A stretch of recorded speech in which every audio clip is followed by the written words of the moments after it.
बहुत समय पहले की बात है। एक चिड़िया का अनाज का एक दाना खो गया, जो एक पेड़ के खोखल में फंस गया। चिड़िया पेड़ के पास गई और बोली, मेरा दाना वापस कर दो। पेड़ हंस पड़ा और जवाब दिया, मैं तुम्हें दाना क्यों दूं? जाओ यहां से। चिड़िया गुस्सा हो गई और एक बढ़ई के पास गई। इस पेड़ को काट दो, उसने मांग की। इसने मेरा दाना ले लिया है और लौटाने से मना कर रहा है। बढ़ई हैरान हुआ, क्या सिर्फ एक दाने के लिए मैं पूरा पेड़ नहीं काट सकता? चिड़िया और भी ज्यादा क्रोधित हो गई और राजा के पास गई। महाराज, बढ़ई को दंड दीजिए। वह पेड़ को काटने से मना कर रहा है जिसने मेरा दाना छुपा लिया है। राजा ने सुना और कहा, तुम इतनी छोटी सी बात के लिए मेरे पास आई हो? मैं बढ़ई को इस वजह से दंड नहीं दे सकता। चिड़िया निराश हो गई और सोचने लगी कि अब क्या करे।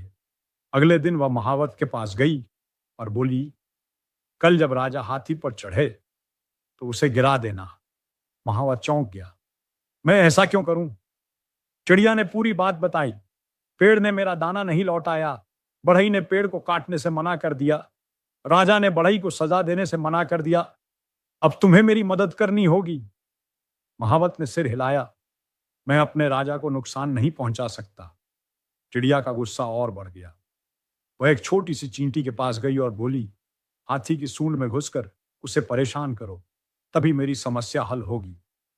चींटी हैरान हुई, मैं ऐसा क्यों करूं? चिड़िया ने फिर से पूरी कहानी सुनाई।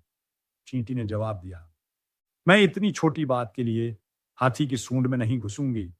अब तक चिड़िया सबको विनम्रता से समझा रही थी, लेकिन अब उसने अपना उग्र रूप दिखाया।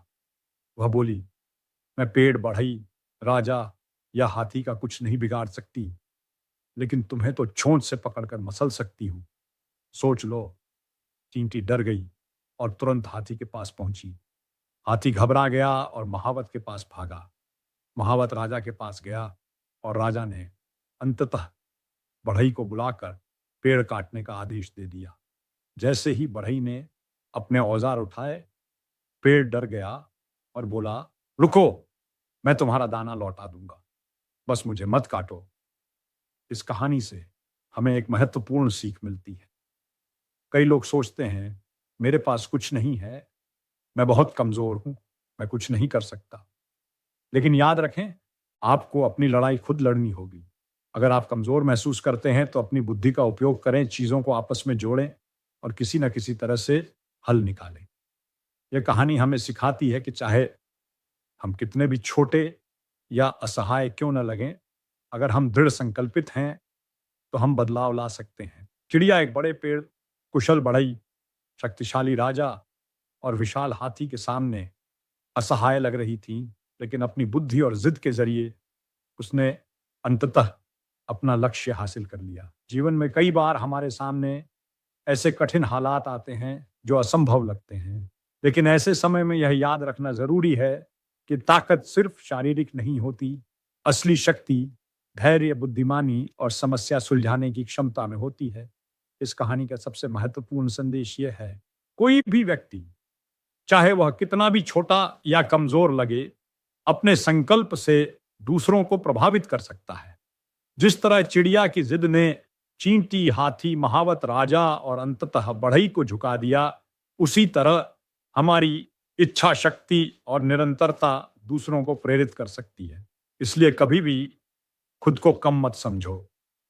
अपने भीतर की शक्ति पर विश्वास रखो, सही के लिए लड़ो और अपनी बुद्धि से हल ढूंढो। क्योंकि छोटे छोटे प्रयास भी अगर निरंतर किए जाएं तो बड़े बदलाव ला सकते हैं।